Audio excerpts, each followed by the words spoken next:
Before we jump into your, system workflows and automation and whatnot, how did you arrive in the podcasting space?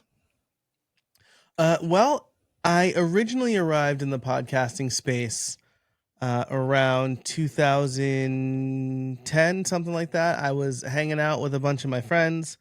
We were talking about a bunch of different topics outside of our area of expertise. And I said, how do you guys know so much about things we didn't go to school for or whatever? And they mentioned that they listen to podcasts. So I started really digging into podcasts. I enjoyed it. And like many people, many tech oriented people, I guess, back in 2010, I listened to a bunch of podcasts and then thought, I should do this. So I started my first podcast about 18 months later. What was that podcast about? It was called the TIL podcast. So TIL for some of our younger listeners means Today I Learned. It has been replaced by I was today years old when I learned this.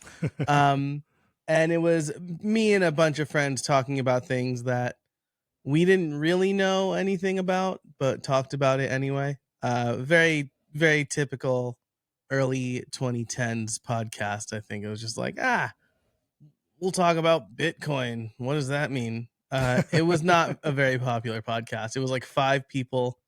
It was a panel show, and I'm a bad moderator. So, but I learned the technical details of podcasting from that experience.